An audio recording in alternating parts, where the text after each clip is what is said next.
Innovation is in our veins. Soon the whole world will know our names. Sharing our knowledge and freedom reign. We here for the people, you know it's our way. Setting foundations is part of the dream. It doesn't matter if you're new to the game. Listen up now, cause we all gon' say, elevate, elevate, elevate, higher, elevate, elevate, elevate, higher. We gon' rise up, we all gon' shine. Work through adversity, stay on the grind. Elevate, elevate, this is our time. Elevate, elevate. Welcome to the Elevate Podcast, everyone. It's so great to have you all on one more time. It's your boy Josh. And Reg. And we're grateful to be back on with you yet again. We got ourselves an election episode, baby, here in Nova Scotia. It is time. We're excited to be getting into all of it. Well, what will happen tonight? Will Tim Houston hold on to a majority government? Will Claudia's messages about Trump win her an election here in Nova Scotia? Or will Zach Churchill use his anger and actually win an election? We'll find out very shortly here. Polls will be reporting, going to be starting to report here at 9 o'clock. We'll have more of an idea of where things are at around 9:15, 9:30. And hopefully we'll have an answer by 10 o'clock local time here at Atlantic. Reg, how you feeling, big dog? I'm feeling great. I had a really crappy week last week where I was sick with a respiratory illness. That No fun. was a nice gift from daycare. So I'm feeling good now. I'm feeling a lot better, feeling healthy. And then I also just recently got my evaluation certificate in the mail from Simon Fraser University. So I was like, I'm gonna throw that on LinkedIn. I saw that. Way to be, dude. Yeah. They still accredited these days? Yes, they are. Oh, amazingly awesome. enough. Right? Let's go. They haven't been taken over by ideology. Let's go. We'll have to see it. I don't know, man. I actually, my alma mater, Dalhousie University, where I got my master's from, which I'm like fingers crossed, hopefully getting my doctorate from. Let's go. So I can't say too much bad about them. Yeah, I saw some interesting stuff come out of them on their views on the election down south, actually. It was interesting because it was moderated by a CBC host. So it was like, I already know where this is going from the beginning based on your moderator. But I didn't finish it all. It was a 2-hour clip, basically, where they had some panelists discuss the fate of democracy. And what I find really interesting is that they never did talk about the fact that, you know, they're like, oh, what does this mean for democracy? And it's like, what does it mean, the fact that you had a candidate that was just like installed? Like, how is that like democracy In the Democratic Party? Yeah. Wild. It was funny. So like, I'll have more thoughts about that maybe later on, but just as a tidbit, it was very left leaning, and I was finding it very hard to be like, oh, come on, guys. You couldn't find anybody from the opposite side, because that's what we love. We love to hear from all voices and actually have a good conversation rather than just speaking into your echo chamber. But that's what these universities are best at these days, man. They have to bring on everyone that agrees with them, or else they would fall apart. No, it is interesting from that perspective. I just don't really know what to make of it or what to think of it. But it is what it is, man. And tonight's going to be interesting. We'll see. You know, we've been kind of seeing early signs is not really, I don't know what to expect from tonight. Yeah. People don't seem to be too enthused with any of the candidates. No one's super angry at Tim Houston, who's the incumbent. No one is inspired by the other two candidates, in Zach Churchill or Claudia Chender. As much as Claudia would love to try and be, she's not. And so I just don't, I just have a feeling, this is me feeling it in my bones, brother. Mm-hmm. I think we're going to see a record low turnout year for Nova Scotia. Oh, 100%. And I mean, I'm just looking at that tweet again, the summoning circle. Yeah. The NDP. Oh, let's pull that up actually, shall we? Yeah. You gotta have to have a look at this. It's hilarious. Basically the NDP in Nova Scotia put out a post on X. And they have summoning circle, retweet for good luck. And it's just NDP government and all these like little candle gifts. And like, just more ridiculous trash thrown on X by this party. And I don't understand how they think that this is going to win them an election. Yeah, it's a great question, right? It's one of those issues I find where,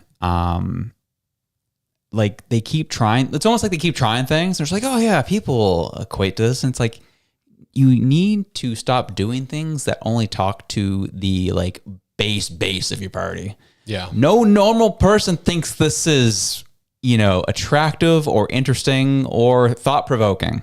Yeah. Well, we saw that on their other tweet too that they put out after the U.S. election, where Claudia basically came out and she's like, "We're all grieving right now, blah blah blah blah blah. We're so sad, and it's so hard." Oh, there you go. You got it already. I'm ready to go tonight, dog. Read that one off for us. Yeah, sorry. This came after the Trump win down south. So, in an NDP leader of the party here in the province of Nova Scotia had this to say about the winner of an election down in the States. And she said, like many of you, I woke up to the chilling election results in the United States. Sadness and anger don't begin to capture how I feel. Women will continue to be denied basic health care, which was a lie. Families will continue to fear for their children depending on how they show up in the world. Okay. A whole generation will grow up with a leader who is small and mean and full of hate. So if you woke up this morning feeling exhausted, feeling like no matter what we do, it doesn't matter, you are not alone. But remember, we are Nova Scotians. We are strong. We persevere through storms and wind, and today, maybe even fear. We are not divided, but united. So hug your family a little harder, check in with your friends, and take some time for yourself. Looking on your neighbors, it's what makes us Nova Scotians. And what I find really annoying about this is, again, you're talking to people who are Nova Scotians, they're Canadians. They aren't impacted by what is happening down south of the border. But at least all the things you've just talked about in your address in your letter has no impact on Nova Scotians. So why bring it up? Well, it's kind of out of the federal NDP playbook, actually. Like we saw Jagmeet Singh get out in front of reporters, start talking about how he's committed to abortion rights, he's committed to women's rights, blah, blah, blah, blah. The Conservatives want to take that all away. And then you have Pierre Poilievre who gets up in front of reporters and they're like, are you going to do anything about abortion rights? He's like, no. They're like, are you going to take away gay marriage? He's like, why? No. And then he's like, why are you asking me this? He's like, this is stuff that's been enshrined in the Canadian Constitution now, Charter of Rights and Freedoms, for like over a decade. Like, what are we doing here? This is not the issue. And it's effective, though. It is. It's because I was having a conversation with a friend of mine last night who doesn't really check in on politics, checks in every 4 years like a normal person does, and not the psychos like we are. and she was talking about, it's like, yeah, I really don't like that Poilievre. And I was like, why? And she's like, because he's against abortion. And I was like, no, he's not. Where are you getting this from? Well, that's what I've heard. That's what I've been told. And I was like, yeah, let's just say, I'll give you this, make you feel better. The pro-life institution, organization here in Canada has said not to vote for him because he's pro-choice. Yeah. That'll tell you everything you need to know right there about Poilievre's stance on abortion. Yeah, the pro-life commission or whatever their handle is, they were like, PPC all the way. And I was like, okay, well, it's just funny because even when we were in Ottawa and we were at the, I'm trying to remember the Manning Foundation event. CFSN. Yeah, CFSN. Basically, like, that umbrella was so wide for Conservatives. It actually blew my mind where I was like, holy crap. Like, you do have, Mr. Tex with his belt buckle and cowboy hat and rhinestones. And I was like, okay, we've got that. And then you also had the individual that was trans walking around and going, woo, Conservatives. I was like, that is a very large group of people. We're talking diversity. I don't think you can get more diverse than the Conservative Party of Canada right now. So, but it's just like bringing it back to provincial politics. It's borrowing things from the federal politics I'm finding most annoying. And they're all guilty of this. Like Tim talking about the carbon tax. Yeah. Like that one. Oh my man. Like, I get what you're trying to do. I get what Claudia's trying to do with the whole, trying to paint the Conservatives as being anti-woman.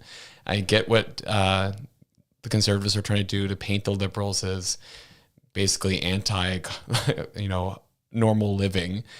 And I really think that the Liberals have just done a bad job of painting anybody with anything because they just kind of had no teeth. And you see that in the polling data too that has come out for what they think is going to happen. They're predicting that the NDP are going to become the official opposition for this province. They are projecting that. I've seen they're projecting them to win 6, maybe 8 seats. And they're projecting Liberals, they may be lucky to win 3. Mm-hmm. Like, what happened to that party? Like, the fact that NDP is going to become the official opposition is pretty wild. And so let's give context to people who are, I know we actually have a lot of people who are tuning in from across the country. Believe it or not, people actually have eyes on this election tonight, which is surprising because I think it's going to be the least eventful election in the country. Oh yeah, definitely. 100%. Which we appreciate having you, but we are expecting a PC win in convincing fashion, if I'm being honest. But we'll give you the history of what's happened in the elections here in Nova Scotia. Typically, over the past, since the year 2000, late 90s, mid 90s, it's been Liberal NDP, and Liberal NDP. It's been a long time since a Conservative or a PC party got into power. So when Houston won with a very slim majority in 2021, he was making history for being able to pull that off. And this whole election, this campaign, obviously he broke his first promise by saying we're going to have a fixed election date. And then he called an election that wasn't on the election date that was supposed to be fixed because he didn't want to, as he put it, he didn't want this election to be used as a political football in the federal race next year. And so he wanted to call this immediately. And this is kind of where we stand now is every candidate, and I will even say this for Tim Houston, I feel like every candidate in this election was not ready to run. Yeah. They all seem so ill prepared. They don't actually have a camp. Like they have a lot of them don't really have much of a platform. Houston knows what he's going to do. And obviously the focus was healthcare for him. And there really wasn't much focus on really anything else aside from, hey, oh yeah, we're going to bring down HST by 1%. And oh yeah, we're going to help you only have to put 2% down on a down payment to get a house, these types of things. But like, it was all about healthcare. And Tim Houston, from people who are on the inside, are saying he's doing a good job with it. People on the outside not really seeing the results of that yet. So we thought that was going to come back to bite him a little bit. But then November 11th happened. Mm-hmm. And we had the school here in Sackville that said, veterans, we don't want you to come in uniform because it's a little too triggering for some people on our staff and people in our school. Tim Houston got up there and said, what the heck are you guys even talking about? That's the stupidest thing I've heard in my life. Veterans are going to dress as whatever they want to dress in, and you're going to like it. And he was very passionate, gave a huge passionate plea. I think we agreed that thing may have separated him from the rest. Zach Churchill came a little bit later with a comment on it, but it wasn't as decisive. And then Claudia was too busy talking about Trump that even addressed the issue. So, and I think that goes back to something I said even before I left the show temporarily, I'll say. Stepped into the shadows. I don't know what we want to call it, but got a shadow cabinet. Yeah. Every time Josh is like, and our team, I'm like, that's me, guys. And a few other friends too that are definitely contributing quite a bit. Absolutely. But there's a couple things you'd mentioned there that I think we want to come back to. So for folks across the country, I actually did a bit of a deep dive into the amount of provincial elections that we've had this year and what that looks like. But something I want to go back to just a little more close to home for your context for these candidates. So something that was funny was that I had a law professor who taught law and political science at Dal, and she actually does a lot of work for either the CBC or CTV, just kind of giving her thoughts on elections and election issues. And she basically said, I'm just pulling it up, her direct quote, so I don't misquote her. She said that all three parties focused on housing, healthcare, and affordability. They could all switch speaking notes and you would barely know the difference. It's true. And that was so true. And then I actually looked at the different candidates' promises. So I have to say the Conservatives by far were the most hilarious and the most practical in some ways. So like they were like, we're going to take the toll off the bridges. So when you cross the bridge into Halifax, don't worry, it's free now. Also, parking at the hospitals is going to be free. And they were going to reduce the HST by 1%. Shingles vaccines are going to be free because apparently they're not already, which is really interesting. Wild to me. I'm like, people get confused because they're like, are you pro-vaccine or not pro-vaccine?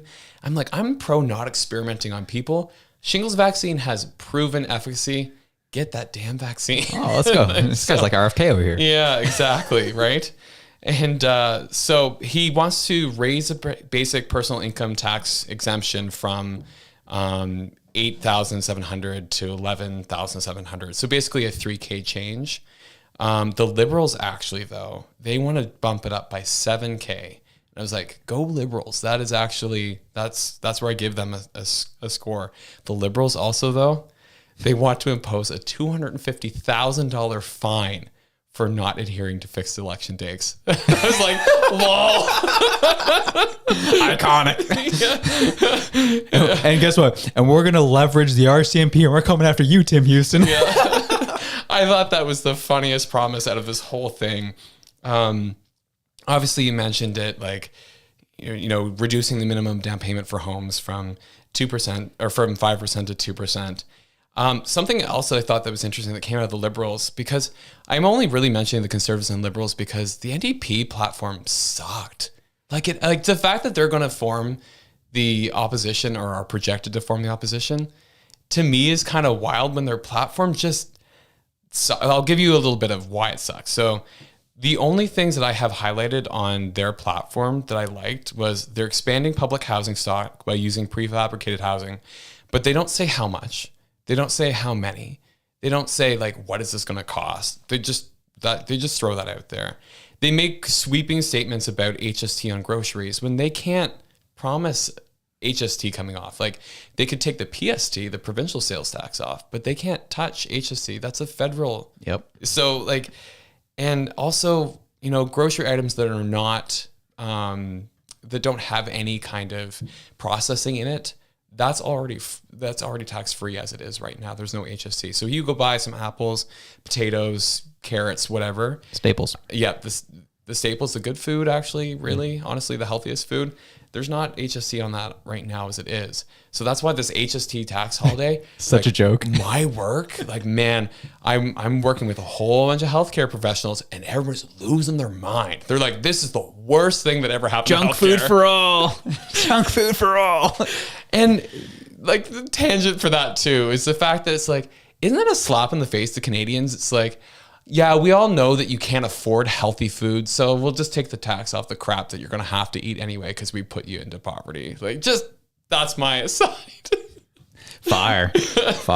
So anyway, all that to say, just the provincial platforms, they're kind of uninspiring. Yeah. The one thing that I will say about the Conservative one too that I thought was really good though was that they're looking at, I want to make sure that I get this correct, reducing the small business tax rate to 1.5% from 2.5% and raising the threshold from $500,000 to $700,000.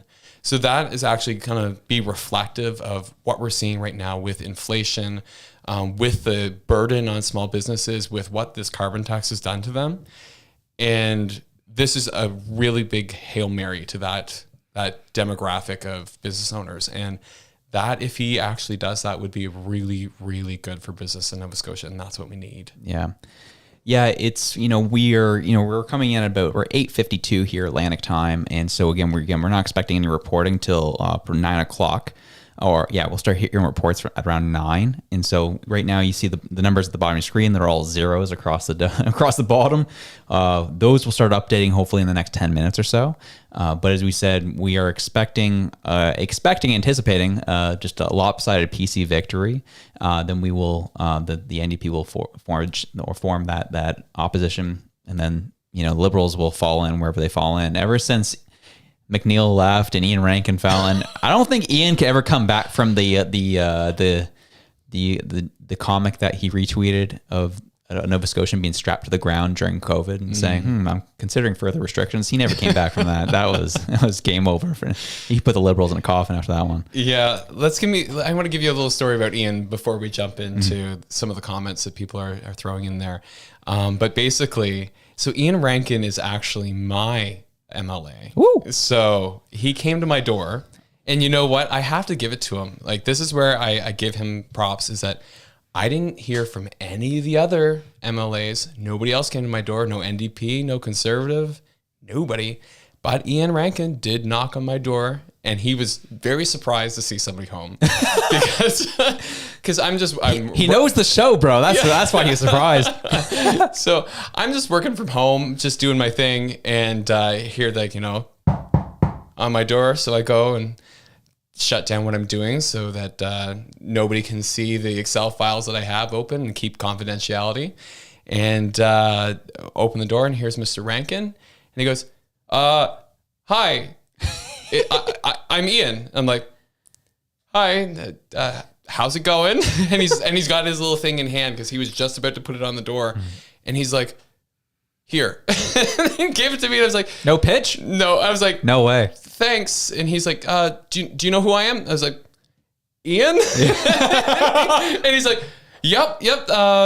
I'm the candidate for, this area, and I've been running, and have you seen the things I've been doing? I'm like, yep, it looks good. And he's like, do you have any questions? And I was like, not really right off the top of my head. And he's like, okay, I'm Ian.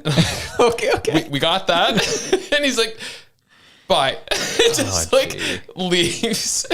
And I realized probably door knocking I haven't done door knocking myself, but it was just tough.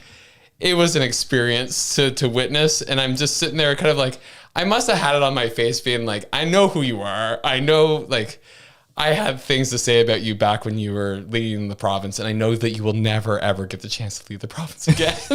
So you're just praying you can hold on to your seat. Yeah. I don't know what he's going to do after this if he doesn't get elected in his riding, in my riding. There has been good things happen in my riding. I can't say anything, like I said, too bad about him.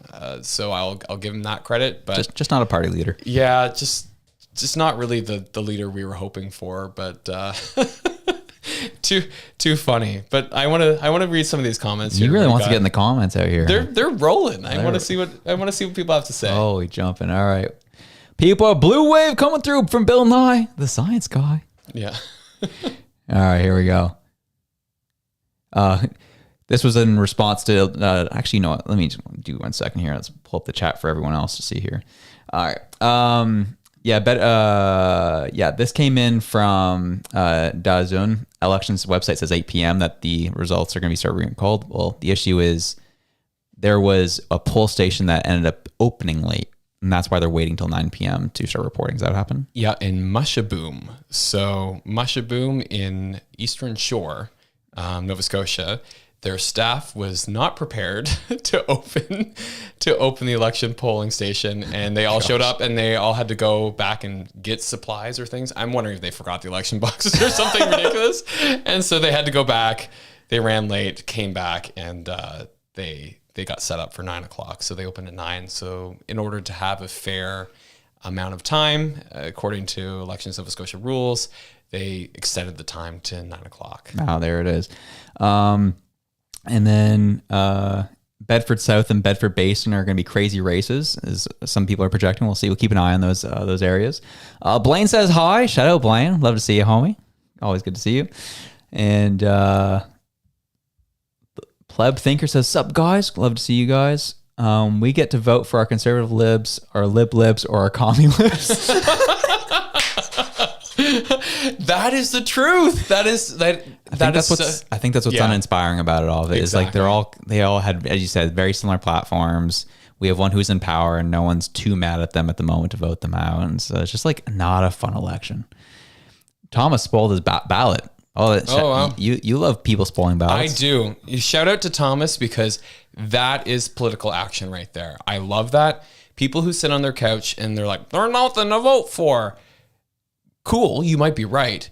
Go spoil that ballot, because they count those. And there is if there's enough of them, they actually report that, and they say this percentage of the population was deeply dissatisfied. And it's a reflection of our democracy, so that if people are saying that, if you got to a case where more people spoiled their ballot than somebody who was elected, what would that say? Yeah, that would be huge. So if you are unhappy with who you have running, go spoil their ballot, because otherwise the parties will just write you off as somebody who's uninterested, lazy, and does not care, which is not the truth. So Thank you, Thomas, for being an example. Absolutely. And then one thing I want to mention before we move on, before things start reporting, I want to get this bet in right now. So last election, I think it was somewhere between, it was a 42 to 46%, 42 or 46% of our population that voted. And I'm anticipating maybe down near 20%. That's my prediction. It's wild. It's a very aggressive estimation, but that's what I'm like, over under 20%. I'm saying 20. We'll say 21.2%. Okay. Election turnout. I'm saying a quarter of the population. I'm saying 25%. Okay. Over under? I'd say like over 25%. Over 25%. Over Okay. 25%. I think that because I made it out to vote. Others made it out to vote that I've talked to.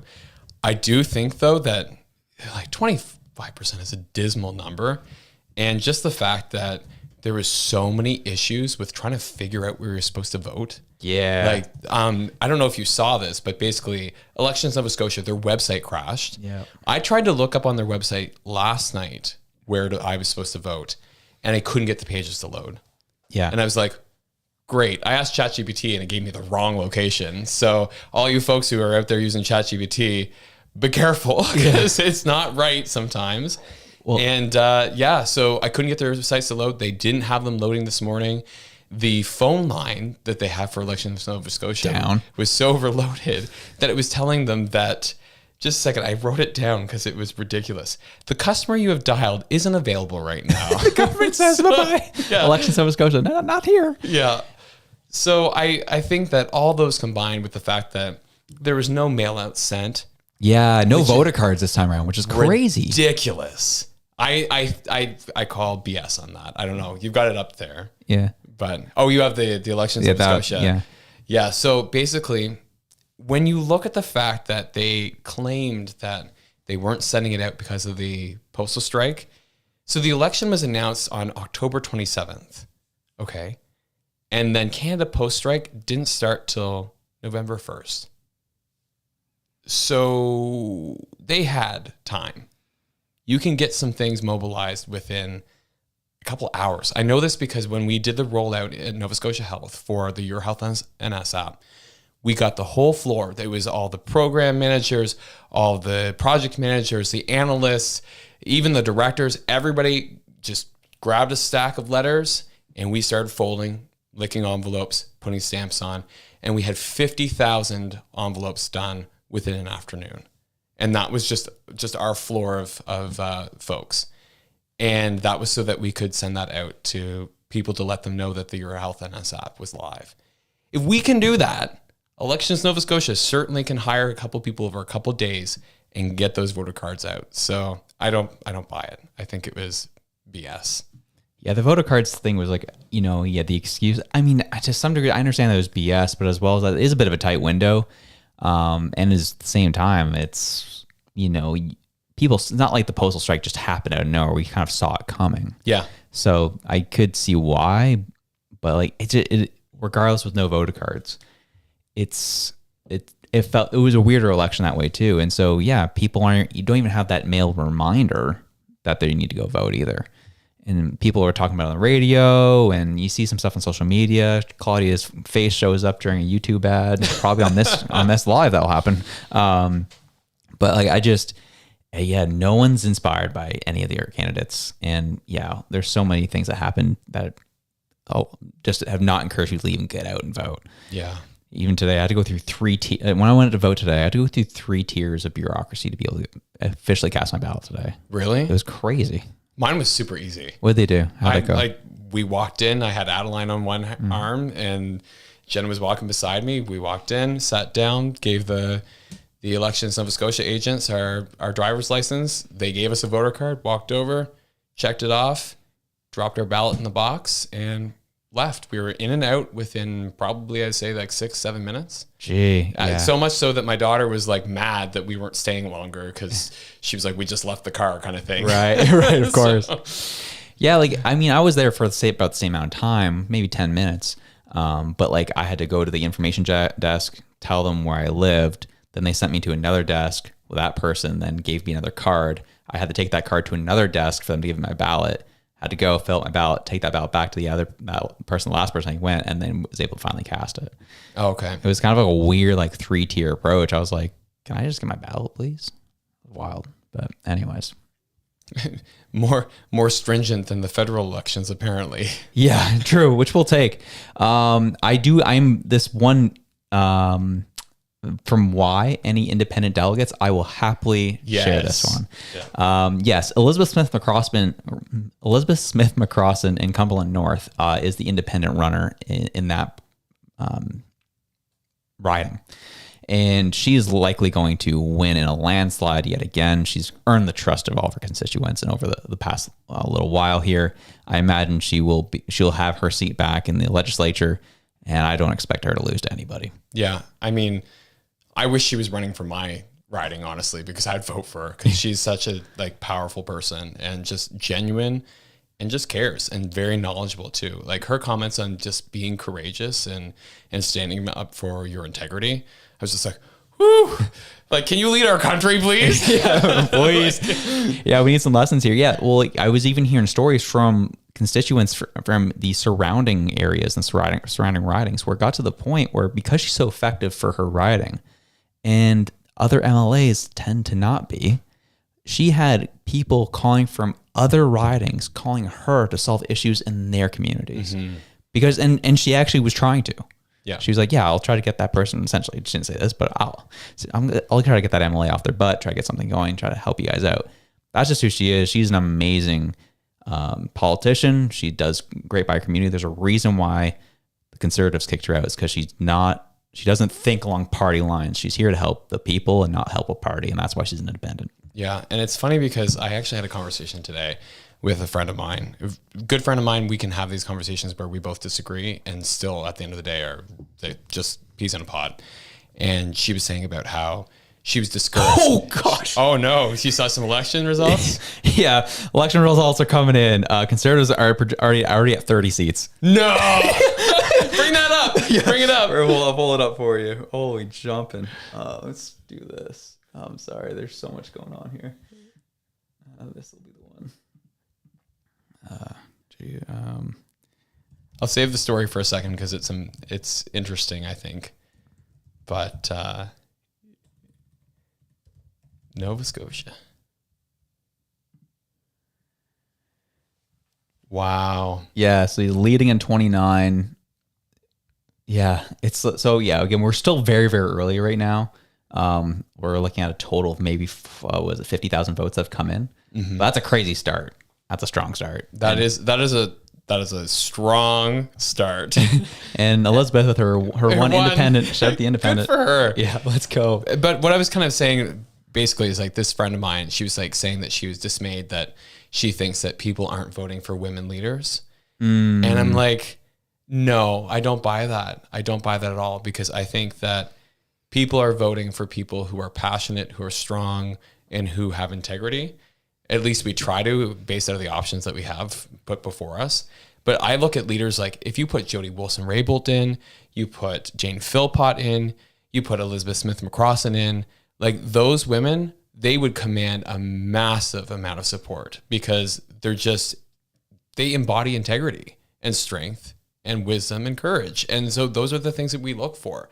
And so if you put some lady up there like Minister Freeland and you're like, that's not the example of a strong woman leader that we want to vote for. So it's not about the gender, it's about the qualities. Absolutely. And so that's why I kind of get frustrated when people are like, oh, it's quality. It's not the qualities, it's gender. I was like, that's absolutely false. Because I know that my very, very conservative Christian grandfather who has said some questionable things in the past was just like, Jody Wilson-Raybould, she ran for the what is it called? Not premier. The MP? The leader of our country, not Prime Minister. Oh my gosh, man, massive brain fart. But anyway, he's like, yeah, if she ran for prime minister, I would vote for her in a heartbeat. And I'm like, wow. He's like, I don't care what party she was, I'd vote for her. And I'm like, that says something when a person in that kind of age demographic and all the things that would say no is saying yes. Like that tells you something. It's integrity that matters. 100%. Even look at something like Cumberland North, where Elizabeth Smith McCrossan's at. that's one of those kind of rural areas that you kind of described there with, there's a lot of people that live there who have those beliefs and understandings. And she won 55% of that vote. Like, and she smoked the last election. She's already up with 62.8. It's early on still, but like she's, I'll be interested if she ends up beating her high score of last election. I hope so. I hope so. Yeah, that'd be tight. But yeah, so that's kind of where we're at. 37. It's again very early. We're only at we're 50,000 votes in here out of the 200,000 I think are gonna actually get cast. Yeah, fair enough. I think Nova Scotia crosses like the 1.2 million now population mark, and that's every man, woman, child, right? So it's like, what is the actual voting demographic? I don't know what that number is, but it's definitely not 1.2 million. Right. And so even if it was half of that, I think it's going to be not a lot of votes. Yeah, it's going to be low. It's going to be low, but the fact that the PCs are already at that 36. NDP's if these numbers hold up, again, we have a lot of time. I think, we'll have a better idea probably the next 25 minutes or so where things are going to be landing. But like, if this holds up, those projections were pretty accurate, which is pretty crazy. Yeah. Well, there was one done by MQL Research, and then there was one done by Abacus Data, and both pretty reputable sources. I actually know some folks in Abacus Data personally. Yeah, good people. And they're the type of people that would be very, very honest in what they're reporting. So, yeah. Look at some of the comments there. Oh, man, let's right on into it. All right, what are we at here? How many people live in Nova Scotia again? 1 million is it 2021? Yeah, we're actually closer to 1.2 million. I think we actually crossed the threshold for 1.2 million. The reason I know that because I'm in healthcare and we look at population data very closely to make sure that we are adequately staffing for, or as much as possible for, the population growth. And the fact is Nova Scotia's population has been going insane. And it's mostly interprovincial migration, which is kind of driving the population. So meaning that folks from Ontario, folks from Alberta, folks from BC, some of those more richer provinces that are saying, well, I've got a $1.2 million house. I can sell it, go to Nova Scotia, buy one for $700,000-800,000 and bank the rest. And they're doing that in like numerous fashions. So actually, we're getting a lot of. I do have a question about you for that. Cause when they did their debate, Zach Churchill was the only person on that stage who was asking for a cap on immigration. And yet in Houston's trying to boost those numbers, likely trying to get a tax base in here. And what are your thoughts on the idea of like Zach's proposal of trying to cap immigration? I think it's a bad one. Okay. I do. I think that Nova Scotia having more people actually is a benefit to us because it gives more ability for us to get more services, basically, because we'll have a larger voice. When we look at other provinces in the country that, have 1 point something million or 2 million or 3 million, or if you have Ontario, that's, 14 million people there, like they have a larger voice and a larger say when it comes to federal politics and federal policies. And that's what it really influences us all. I think the challenge for Nova Scotia will be actually making the investment in infrastructure to keep up with that, because there's been a lot of money poured into healthcare, rightfully so. Not that I think that we need to shy away from investing in healthcare. I think that we need to start spreading that pot out a little bit more. I think once One Patient, One Record gets launched, so that's the digitization of all patient records in Nova Scotia, huge undertaking. Many people were hired with that, like multi-millions of dollars, almost verging on $1 billion kind of project. When that gets put into place, I think that it's time to shift the focus away from healthcare and start moving it into other infrastructure projects like connectivity between the region, basically trying to connect smaller locations to Halifax, smaller locations to Cape Breton regional municipality, like trying to basically bring that connectivity about the province, which a lot of other provinces are struggling with too. I mean, we see that in Alberta, especially between Calgary and Edmonton, where they're thinking about putting in a rail line just because they know that there's so much traffic that happens between the two. Yeah. What did you seeing?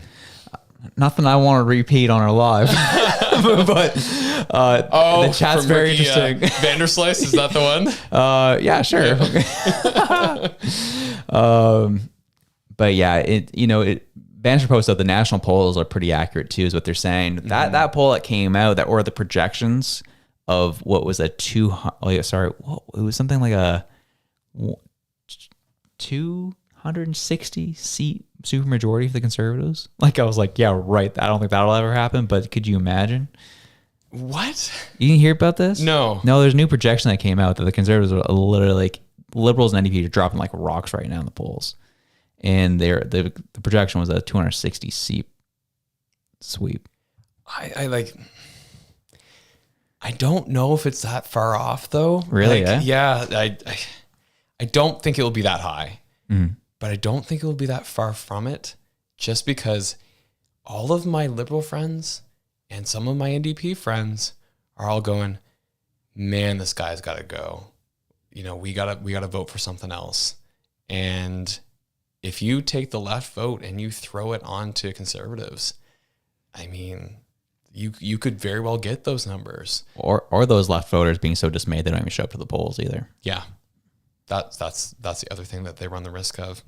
And if they spoil their ballots, good for them. Like, I'm pro spoiler ballot. Fair play. Oh, man. My guess seat went to a different party is still early. Yeah, so what you're seeing, this fluctuation within these numbers, these are just what they're expected. They're leading in these polls right now. Nothing's been called. Only 3 that have been elected. Yep. So I wouldn't put too much into it right now. They're already calling it. They're already calling it. No. We're 15 minutes into the count. They're already calling it. Just how many seats he gets at this point. It's over, folks. We're ending the live stream. It's over. It's over. Holy jump, and they already called it. Oh my gosh. I knew it was going to be an uneventful night, but I didn't expect it to be done in the first 15 minutes. I gave it 40. I was giving it 40. That's wild. Yep, that's funny. Well, but good night, folks. So I did actually look at like some of the top issues that are impacting voters. So 71% still said fixing healthcare was their top issue. The second one was making life more affordable at 65%. Improving housing and homelessness was almost 49%. Reducing taxes at 38%. Managing population growth, 21%. So I think you're seeing this reflection just based off of what everybody was talking about. Like, you look at the issues that were brought up in the platforms, aside from the goofy ones, they were all about healthcare and housing for both the Liberals and the Conservatives. And the NDP they kind of did some stuff with housing. They were focused on rent control. They were focused on a rent banking system. Like, they had a lot of different things that to me just smelled like how money. are you going to do that? Yeah. It was just like, we're just going to be paying for this forever. So yeah. And fighting climate change in the environment, it was only 11%. Improving public transit was at 6%. And those were the big things that Claudia was running on and that Zach was running on. Zach actually said that he wanted to make transit free for the entire province. And I was like, okay, like, I'm not opposed to that. I just spoke about connecting communities and that's not so bad, but he didn't really give a cost estimate for that. And so I was like, well, I'll figure it out for myself.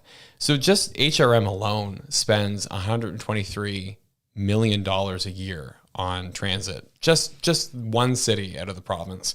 And then you have little transit authorities throughout the province as well, as Cape Breton has their own. And so I estimate it's probably around 132 million at the end of the day for transit. And you know that if some communities are getting it, that all communities are going to want it. And then they're going to have to foot the bill for that. So I'm like, and that's only a price going up. So I don't know, man. That was going to happen. Yeah. And I guess we'll kind of keep on that, but it's the alert everybody. I know I was making the joke earlier, but yes, the election's already been called for Tim Houston's PC's Conservatives. They are going to take another majority. They'll be here for another 4 years here in Nova Scotia to continue their healthcare plan and the work that they've been doing.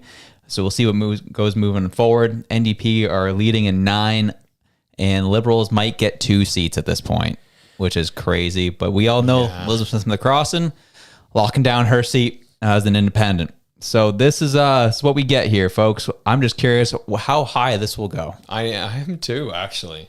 Yeah, so that's what we'll stick on for at least until 9:40 or so, just to see where things go and where things start shaking out. But. And I've got a couple more things for you, because I think what's interesting most of all is that the big thing in our election here was the fact that Jim Houston promised that there would be fixed elections, that this is ridiculous, that we would have call early elections. And then what does he do? He calls an early election. It's like, Timmy, my guy, my brother in Christ, why did you break the one promise that you made? And it's interesting because across the country, we're seeing premiers calling early elections, with rumors around Ontario and Newfoundland being next to call their elections. And so I did do a little bit of a dive, so I'll give you the information. So BC, we saw the election on October 19th. So the NDP won a narrow majority, 47-44. There may have been some conflicts of interest and some foreign interference, but just a little bit of that. Just a little bit of that. Keep that on the down low. Only release that after the election, you know. Yeah. But anyway, New Brunswick, Liberals win a significant majority on October 21st. Saskatchewan, the Sask Party wins its 5th consecutive majority government on October 28th. And then Nova Scotia, I had even written in my show notes, I said that, predicting Conservative win. So that just leaves Ontario and Newfoundland that were supposed to have elections in 2025. All the other provinces that were supposed to have elections in 2025 held them this year. So what's interesting is Ontario, there's speculation about an early provincial election because the Conservative Party has basically been doing polling data around, like, how would you feel if we went to an election early?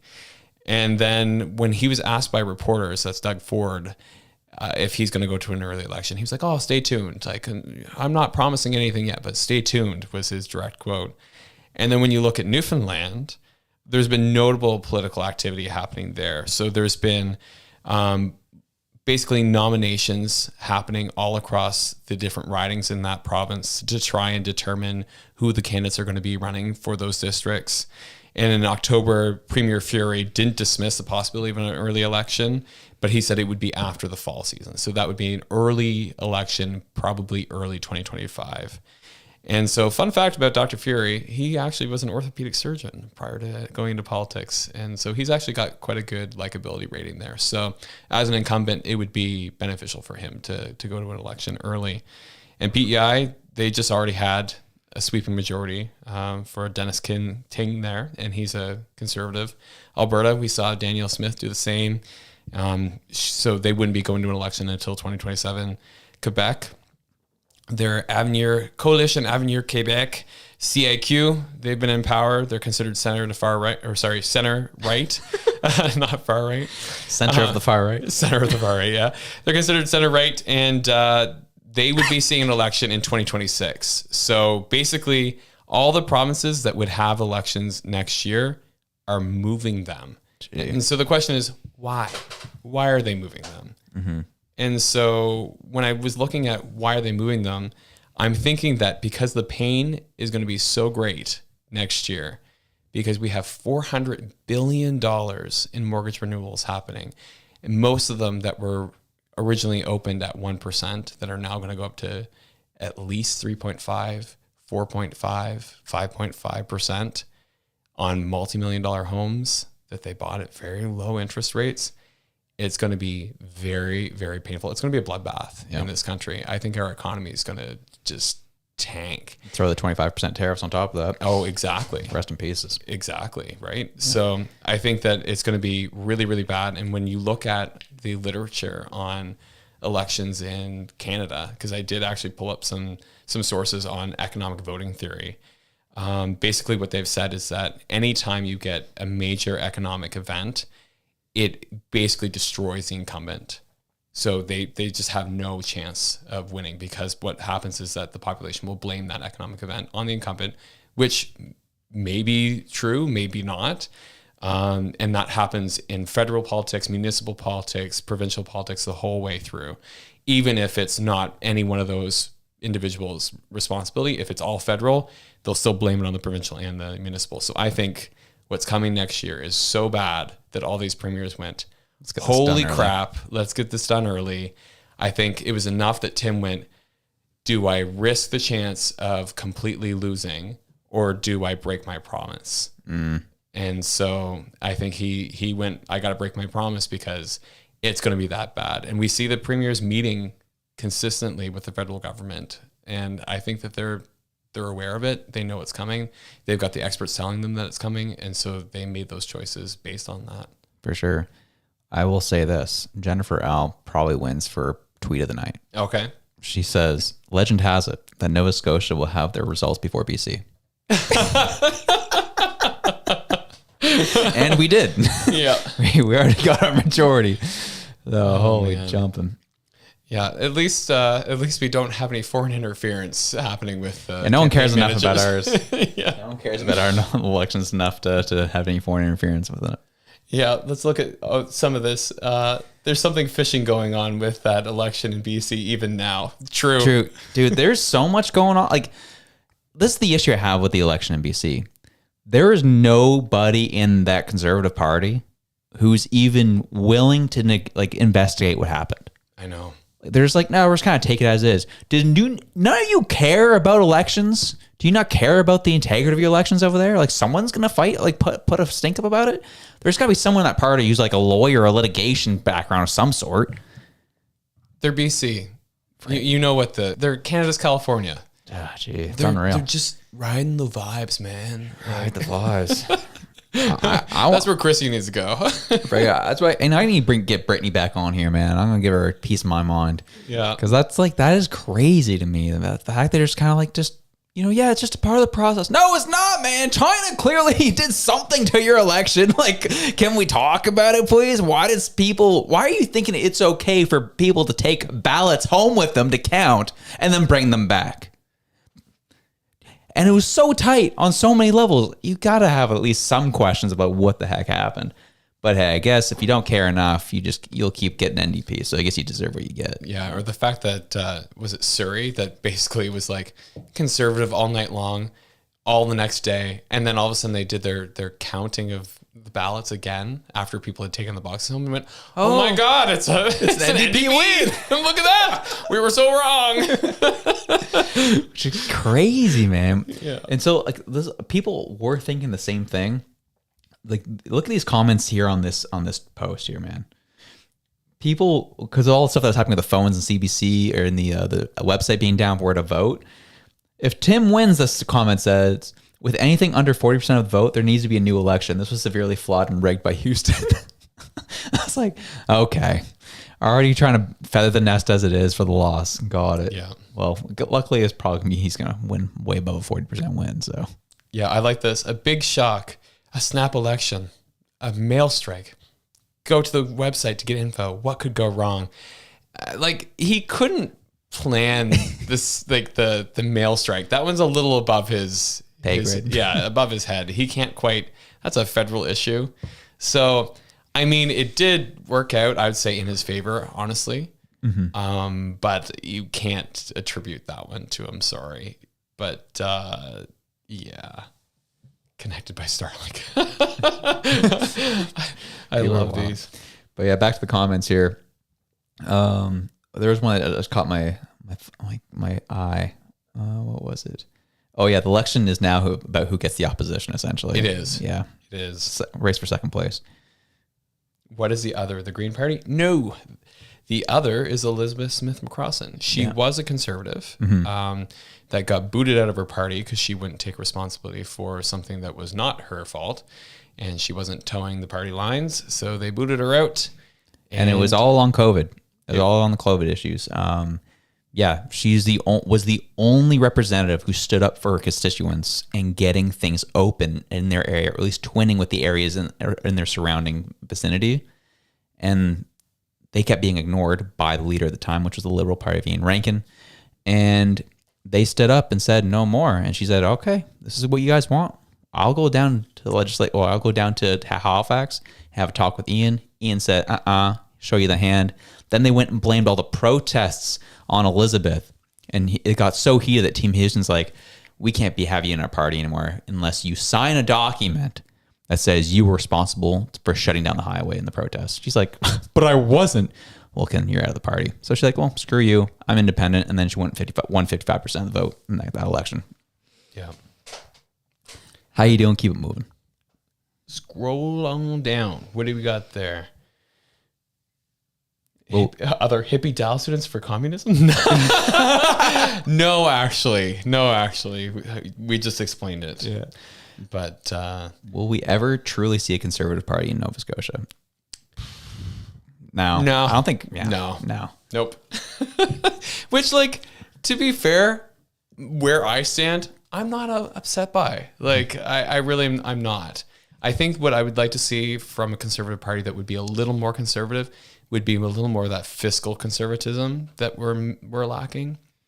But as far as like being a little more liberal on some social policies, and what's funny is all the misattribution of like the dental care program and the food in schools and things like that. On that. I'm like, man, that's been a policy in Nova Scotia for forever, kind of thing. Like, this is something that the province has funded, and it would be so much better if the federal government actually funneled the funding into the existing programs that are instead of trying to build separate ones, because they started doing the food program, the federal food program.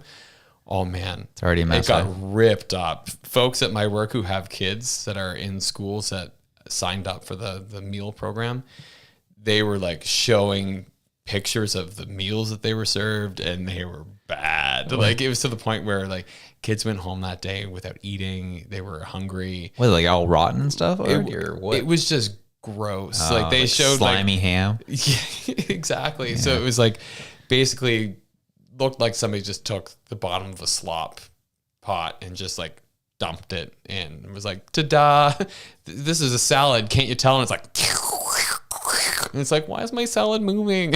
You know what I mean? Like that kind of thing. Interesting. It was like, we're going to do this as cheaply as humanly possible. And parents, if you're a parent out there, you know, like the last thing you're going to do is put crap into your child's body. Like you've gone through the 9 months, you've gone through the years of like no sleeping. You're like, I'm putting an investment in this child, so it's going to get the best food I can afford to give it. And then you send it to school and give it that? Like, absolutely not. So that's, I hate using this overused trope, but it's awfully reminiscent of things I've seen in history, of certain leadership parties taking over countries that went hungry for years and decades. Yeah. Yeah. And fed the people with very low quality food. Yeah. Yeah. And people going hungry. Yeah. Yeah. Oddly reminiscent of that. Yeah.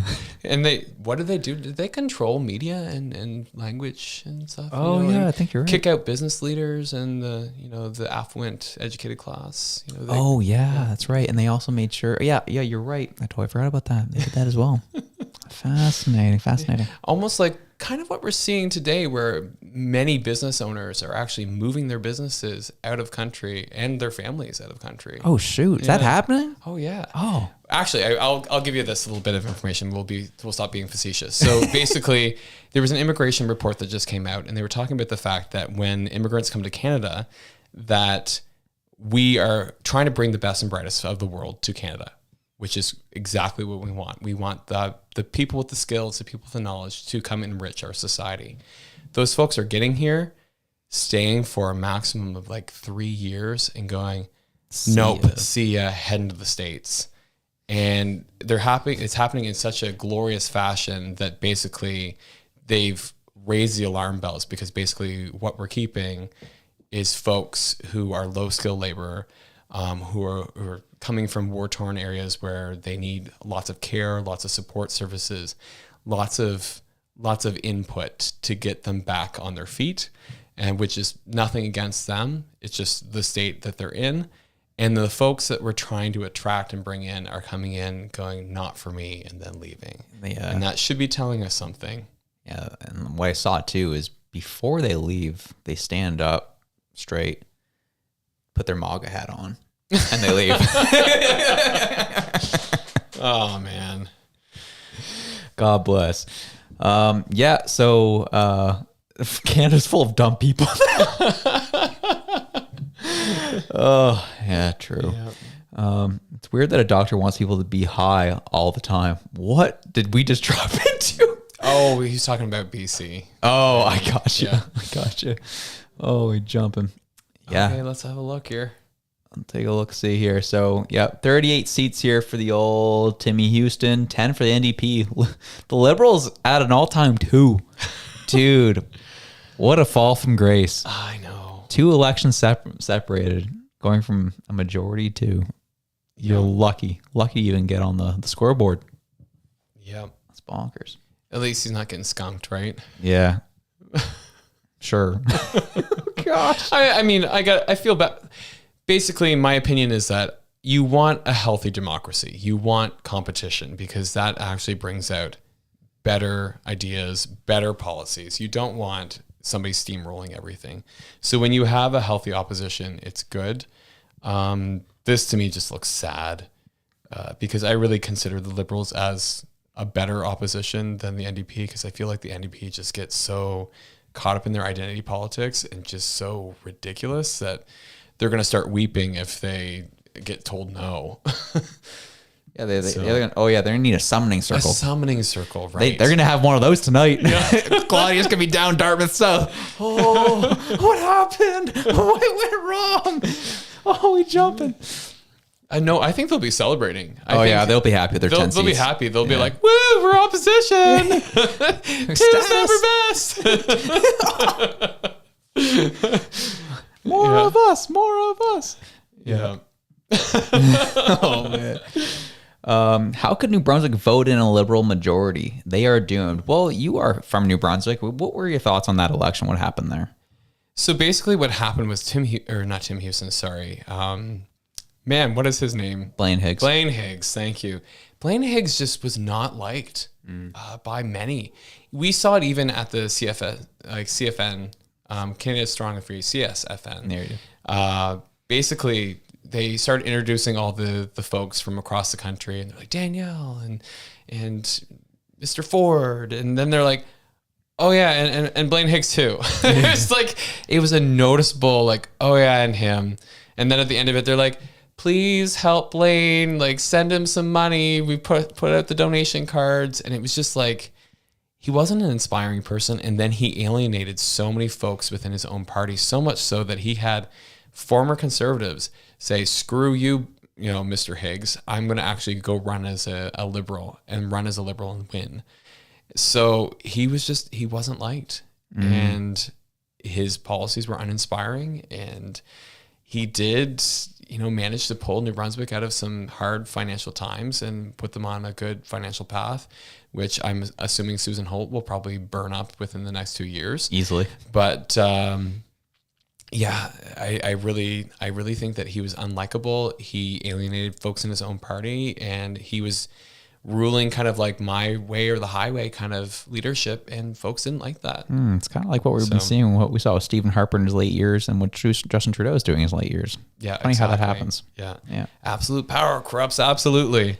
It's almost a pattern we've seen so many times, which I find very interesting, how you just see people who, as the longer they're in, they just all of a sudden think they're untouchable, and they do what they do. So, yeah, what the frig is going on here? I love this. Volupes in Culta, 100% Reg. The NDP are nothing but a tag-on party now. Yeah. Ricky says Trudeau is going to get a hot car while he loses. Hastings Street says, Y says Hastings Street is a zombie apocalypse. It is. It's bad. I have friends that live in Vancouver. They're like, it's unbelievable. Really? Yeah. The Liberals would be going past the hard liquor. As an RN in a huge emerge for 10 years in Vancouver, I could not handle the work after Trudeau came in. No one speaks English, and I'm burnt out big time and quit. That's a huge thing happening in healthcare. And it's not just Vancouver, it's across the country. The burnout that's been created from policies from COVID that are left over, and then also just from the opioid crisis that's been created.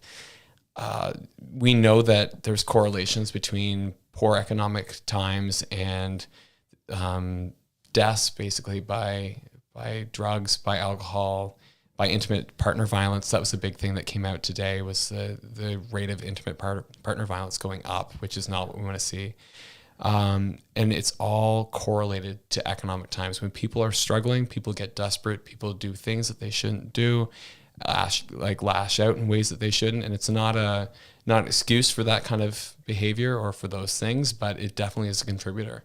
And so I definitely lay the blame of a lot of these policies, a lot of these deaths, a lot of these injuries at the feet of Trudeau for some of this, and the fact that we have record burnout in the healthcare system because of all of this. I mean, if you're seeing people who are constantly tweaked out, constantly overdosing and dying in front of you, you're a human being that's gonna play in you until eventually you leave. And so we need to do better. And I think that it is better healthcare policy, but it's better everything policy.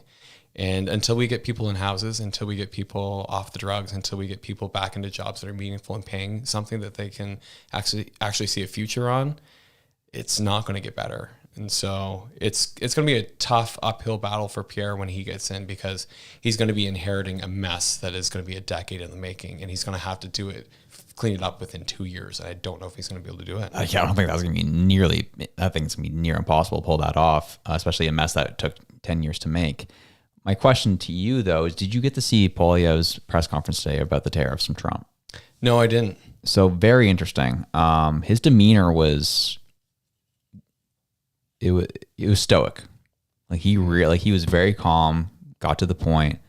But even there's American political commentators who was like, this looks like a guy who knows he's fighting an uphill battle right now. Yeah. And he laid it all out, all the facts of the issue, but he just pleaded with Trudeau, like, put the partisan politics down. People are struggling and these tariffs hit us.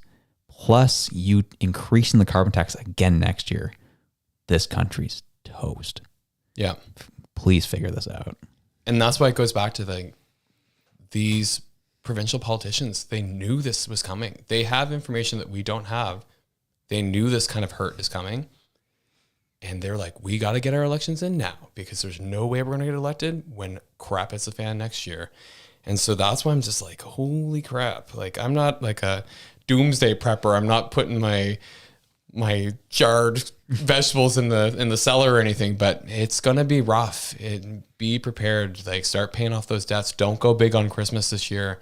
Scale everything back, because it's going to be a hard 2025, and we just need to get through it and get to 2026, and things will be a little bit brighter. But I'm predicting it's going to be a hard year for a lot of people. So like I said, prepare for it now, scale back on Christmas as much as possible, do things like for people that are more meaningful, and handmade things, and whatever you can do that, bake somebody food, stuff like that. Don't go out and spend, because it's going to be hard. Yeah, especially when, you have the Bank of Canada who's recanting on the decrease in the interest rate. Yeah. I'm like, oh, that was something I didn't expect to come. I was like, we misread this. It's like, did you misread it, or were you trying to earn favor? I don't know. Yeah, I don't buy all of these mistakes, because especially as somebody who works with data, a lot of this isn't mistakes. A lot of this is, please reinterpret that. Maybe we can call a couple of these things outliers, and then that will kind of change, the recipe a bit. It will change the interpretation a bit, and it gives you a completely different picture with the same data set. Like, there's a whole book called Lying with Statistics, really great for any of you data nerds out there, but basically breaks down the fact that you just move things just ever so slightly, and it tells a different story. And that's what I'm thinking is happening with a lot of these miscalculations that they have to redo. You take this digit out, maybe take that number out, and then all of a sudden a recession becomes a vibe session. A vibe. Thank you for bringing that up. Tell us more about the vibe session, Josh. I don't know. I'm telling you, I brought it up in today's my video earlier today, but yeah, the idea that, yes, we've been talking about a recession for a long time. The data shows that we are in a recession, borderline depression, I would say. And Freeland gets up there and says, economists would say that we're in a vibe session. People think that we're in a recession. That's why they're not spending their money. Shut up. Are you kidding? It is so just again, it takes gaslighting to another level. Like, it's not actually that bad out there. Go spend your money. No, we're telling you on our show tonight, don't spend your money the next year because it's going to be bad next year. Don't listen to the government. Don't listen to anything they're saying because they're clearly lying to you because they want to keep fudging their numbers and keep lying to the Canadian public that things are going well when they're not. They want to say that they're farting in your face and say it's rainbows and smells like cotton candy when it smells like absolute trash. So that's what's happening in Freeland's vibe session. Yeah. Like I said earlier in our group chat, I said it's egregious gaslighting. Just ridiculous. Like the audacity to tell people that, it's all vibes. Don't worry. Just get that Disney Plus again and eat your avocado toast because if you don't, our economy is going to crash. And it's like, well, if you do, our economy is going to crash. So at least I'll be able to land a little more softly because I know how you love your soft landings. Yeah, they love their Volpez and Culta says, bro, I'm just in a bankruptcy vibe right now. That's iconic. Yeah. Yeah. You know what? When you have money, act like you don't have it. Mm-hmm. And then when everybody else doesn't have it, you'll still have it. Yeah, exactly. So, that's the critical piece. We have right now the PCs are at a 39 seat or 39 at the moment. Yep. So that puts us, what are we at? 13. So, 13. That puts us at 52. So there's still 3 seats that are still not being reported. So we'll see. Those numbers, though, man. We're only at like 30,000 people. Yeah. Voted. Yeah. That's so low. Yeah, and they're saying, granted, they're only reporting on we still have 1,000 polls that haven't reported yet. Okay. So we'll see what happens there, right? But yeah, that's, we're 130,000 people that have voted, roughly. My 220, I'm still holding on. 'Cause at this rate, if they're saying only half the polls are reporting, that is on pace for about 260. Mm-hmm. It's not far off from my estimation. It's over, so I'm wrong, but still wasn't too far off. Yeah. But it's actually closer to you. You predicted 25%, which is about what you're thinking. Yeah, I'm thinking a quarter of the population. I like this. I have enough food for a year, just in case. Dude, real talk. I have, for that reason, I actually have stored up 6 months worth of food in case of anything goes on, especially with all the nonsense that's happening with what Biden's doing in his last few months in presidency. God. I don't know what's going to come down now, man. They're clearly, the military industrial complex in the States is alive and well. Just trying to do the last thing they can do before Trump gets in. Yeah. That missile strike or missile test that Russia's claiming, that actually worried me. I was like, oh man, we were this close to having some peace in this world. And I don't get it. What is it with that Democrat Party that they want war that badly? Are they really that evil? Is Biden really going, I only have 2-4 more years left on this earth. Who cares? Are they really that selfish? Well, I don't think the Democrats aren't even, the politicians, the people you see aren't the ones who run that party, clearly. Yeah. It's clearly those in the back rooms who are running it. And I think Biden's already on vacation. I don't think he's the one making the decisions at this point.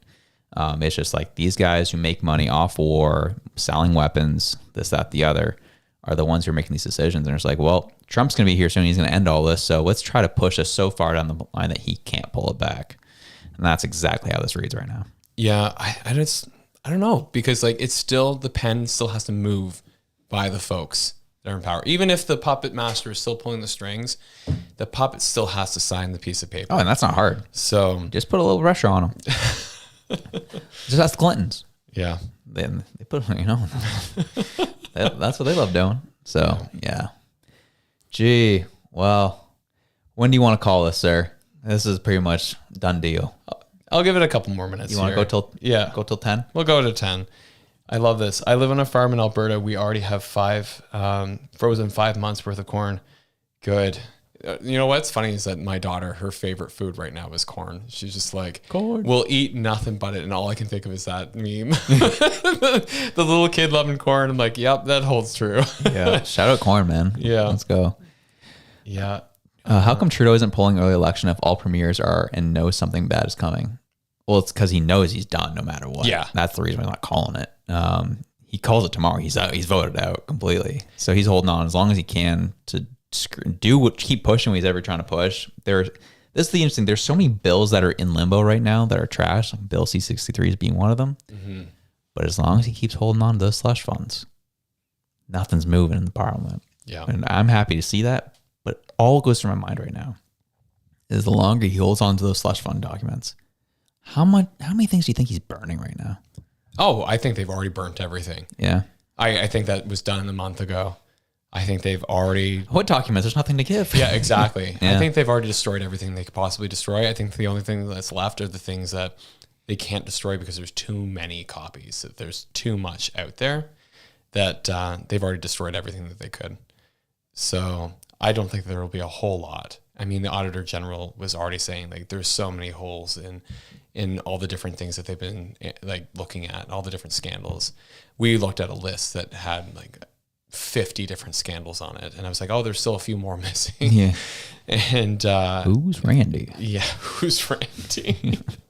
The other Randy, the indigenous one. Whoops. Strong Eagle Man is what he called himself. Exactly. Yeah. Right. Frig. Can you believe that? Like, I love Jennifer L's take on that too. She was like, I can give it to you that maybe you thought you were indigenous. She's like, but really your first instinct is to take that ingenuity and instead of investigate it, run to go get as much as you possibly can. She's like, nah, I'm not buying that for a second. It wasn't a mistake. I was like, not on your life, not a mistake. Well, I mean, if he can get away with it, I guess I'll be doing that next too. I am indigenous owned. I will be applying for funds now personally. Like that's literally what he did. Yeah. You know, brutal. Yeah, disgusting, right? Yeah. Okay. Truth and reconciliation, baby. Yeah. We also have 3 months worth of potatoes and 1 year worth of meat. Mind you, said meat is set to expire sometime in April next year. So we're going to this person's place and we're going to have a barbecue is what we're doing. Yeah, so yeah, this person's ready. He's ready for it. You know, congrats to those who have been preparing and seeing this coming. I've been preparing since 2019 because I saw what was happening. I saw what Trudeau was doing and I was like, this is only going to keep getting worse. And I was like, I was hopeful and torn. So 2021, I was torn. I was like, O'Toole's a jabroni. Mm-hmm. He's such a moron. He's such a tool. He's a tool. He's clearly establishment conservative, just does enough to get things moving. Doesn't take any strong stances on things. But I was like, I'll take him over Trudeau. And they didn't win. I was like, oh, man. I was like, I still think the Conservatives would have stunk with O'Toole at the helm. And I think the Liberals would have been voted back in shortly after. So I don't know. I kind of 6 of one, half a dozen the other. I don't know what would have happened. Yeah. It's funny because like, welcome to the Elevate Preppercast. Yeah. we're going to tell you all about the way that we're prepping for the next apocalypse. But I actually have sugarcane growing in my office right now. Oh, shoot. And starfruit and limes. So I'm like, well, you know, if they burn half the world, at least I'll still have my sugar. Let's go. I just got to get my cocoa beans growing. We went down to St. Lucia, I would say 3 years ago. And when we were down there, I was like, we actually went to the cocoa bean farms. And it was really, really cool to see how chocolate was made. And I actually grabbed some cocoa bean seeds and like managed to get them through customs and brought them in. And then forgot them. No, forgot them in Toronto. I was like, no. Bummer. Ruined.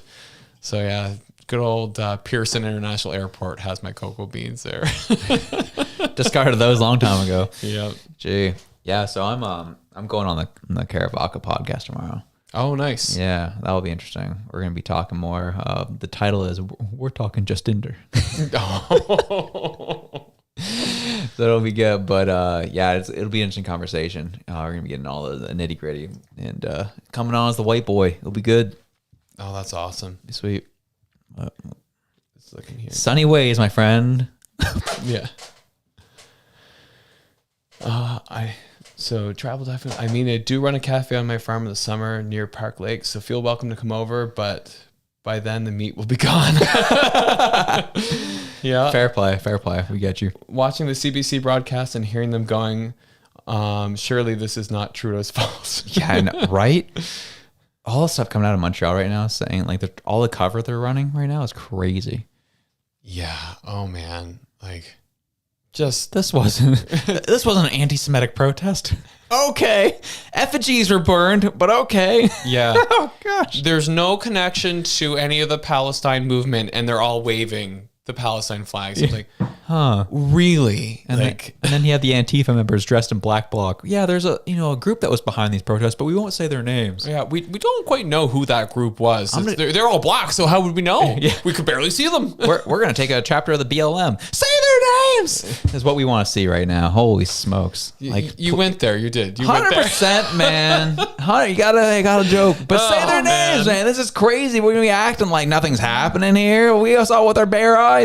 Oh, you people coming into on X on our account saying these things never happened. I'm like, bro, what are you, drunk? I tuned to CBC and I got those Rachel Maddow vibes. And Oh my God. I know. I was like, I can't believe you're reading that one, man. I read that. I was like, nope, I ain't repeating that one out loud. and you did it. oh gosh. Oh man. Ricky, you're gonna get us demonetized out here, man. Oh gosh. Gee willikers. Anyways, yeah. So, but yeah, people come in on our account on X trying to tell us that the sky is green when it's clearly blue. I was like, bro, you killing me out here. Hey, Liberals got to three seats. Look at them upgrading. They're at 2 again. Oh, went back down to 2. Never mind. Must be a tight race over there. I wonder 40. what riding that was in. Yeah, I'm curious. Actually, let's take a scroll some of these ridings here, see what's going on. I've just got "Say My Name" stuck in my head by Destiny's Child because of you say their name. Say my name, say my name. All right, let's. Michelle Thompson. Oh man, I hate this website so much. Let's go to the Bedford Basin. There you go. PC's ahead with 200. That can't be right. 6 of 42 polls reporting. Okay, that's fair, but that's pretty bonkers. Tim Outhit would have some name recognition though because he was a municipal councillor. The other two, I don't even know who they are. All right, who's going orange? That's what I want to know. Actually, let's zoom out here. So, Dartmouth North, NDP, not surprised. Dartmouth South, that's Claudia's riding, not surprised. Yeah, there was actually some local social media accounts here that were very pro Claudia, and it was very obvious. True. Ian Rankin, likely going to win his riding. That's only, yeah. He's probably going to pull that out. You know what, though? That's what I was saying. Like, he door knocked. He went around. He made himself known. And honestly, there's been some good things happening in my neighborhood, so I can't say anything bad about him. He was a little bit awkward when he came to my door, but aside from that, I can't really say anything negative about how he's been, representing my area. So like I said, I fully expected that. Mm-hmm. I did vote for Trish McDonald in my area because she's healthcare. She was an RN previously. And so for my own self-preservation, having more healthcare people in power is good. True. That's fair. But yeah, like I said, I can't say too much bad about Ian. So I kind of expected that to happen. That's fair. Blaine coming in hot in the chat saying it's a miracle in the Atlantic. Blue wave. Fair. I don't know about miracles, but we'll take the dubs as they come. You know what I'm saying? Mike69 says it just got here. Was this Liberal before? No, we were coming from a PC majority. They had a slim majority in the last election. The 20 years prior was flipping NDP Liberal. And now we got a solid majority where now they're 40 seats right now projected. 41 seats projected now. Oh, wow. Yeah. So look at Halifax Needham there for Mr. Ricky. Sorry, say it again. Halifax Needham. Oh, sorry. You're talking about the it'd be the north end. Yeah. Say my name, say my name. There we go. NDP. Well ahead. Susie Hansen. Fair play. Oh, that's a shame. I actually know Trayvon Clayton. Mm-hmm. Really, really good guy. Did a lot of work for One North End. So it's They did a program called Nest where they were actually sponsoring folks to start businesses. Like, really, really good guy. It's a shame that he's not out there, but he's young. Yeah. So hopefully bounce back. Yeah, hopefully he stays in politics, because a good person could use more like him. Yeah, for sure. It's so virtually, I mean, it's kind of how we expected it, right? Like right now, HRM is red and orange. Everything else is blue, dark blue, and then you get the independent up top. Go to Cape Breton for us there. This one, Yeah. the Whitney Pier going orange. That's not a surprise. They typically go red or orange. Yeah. And poor Jolene. Jolene. So Ian's one of two liberals going back to legislature, bro. Yeah. He's surviving. The last man standing. Who's the other? Oh yeah, sorry, it's Cape Breton that's going red here. Derek Mumbercat. There it is. You got it. Sydney, member 2. I would say just judging by his last name, he's probably a part of the member 2. Sorry, I'm going to start switching this over so the folks can see what we're looking at here. Yeah. Zoom out again. Come on. Yeah, it's a very blue province. Yeah. Yeah. So, yeah, red and orange, and the HRM, not surprised, and everything else is blue. What is blue in the HRM? What is blue? Let's zoom in a little bit here. So, Twyla Gross, Preston, John Blue. Eastern Passage, not surprised. Halifax Atlantic, Hammond's Plains, Bedford South, and Bedford Basin. Yeah. It looks like almost like Mount Uniacke or whatever that one in there is called. It's just This one? yeah, Sackville. Yeah, Sackville. Undetermined. We'll see what happens to those folks. But yeah, at this point now we're just watching for fun at this point. Yeah, it's the entire peninsula, like the center of the city. So Dartmouth, like north and south, and then the peninsula or orange. Yeah. So yeah. Good night, Tribal Typhoons. Nice having you on the show. Have yourself a good night, sir. Thanks for joining us and watching this absolute bloodbath of an election. I still have my yak and back cat from 2 pump balls. HRM is looking so sad now. There's some crazy good ice cream up by Spring Garden, though, if it's still there. Oh, yeah. It's still there. The ice cream is, it actually is so tough going to that ice cream shack now, because the ice cream is amazing, but you're just surrounded by sadness in that area now. What are you talking about? I'm forgetting the name of it, but it's on Spring Garden. There's an ice cream shack they're probably about to close down for the year, but they sell some great soft serve. Okay. But they have the Friendship Park that's across the street near. That's that's all fenced off about. and everything. Yeah. It's just like, this place is depressing. Yeah. You know, this is Andy Fillmore's doing of wanting to fence off everything and imprison everybody for being homeless. Bring the police. Yeah. Yeah. I was going to say there's also just off of Dresden, which is just off of Spring Garden, there's Leonidas Ice Cream. Mm-hmm. It's not really an ice cream shop per se. It's more of a chocolatier. Yeah, it's a nice spot though. I love going in there, and I'm like, they're like, what would you like? And I'm like, all the chocolate. Give me the dark. Give me the chocolate. Give me the milk chocolate. Give me the dark chocolate. Throw some hazelnuts on top. I just want it all. And it's great. I'm just using the ice cream as a vessel to get the, Fair get the play. chocolate in. Fair play. The number for Nova Scotia is 28. 28 to 55 is what you need to win a majority, and the Conservatives are at 40. Yeah, it is looking like a supermajority in Nova Scotia. And so when I was looking at that, specifically, so a supermajority is 37 seats, and well above that. They've got that. Yeah. So we'll see if they hold on to it into the morning, but I think it's pretty safe to call. Think some ballots are going to come in overnight. Ballot truck's coming in. Yeah. Yeah. Surprise, Reg. Ian didn't get it. Oh man. Oh well, been a good show, y'all. Been a good show. It's 10 o'clock. We might as well shut her down now. Yeah.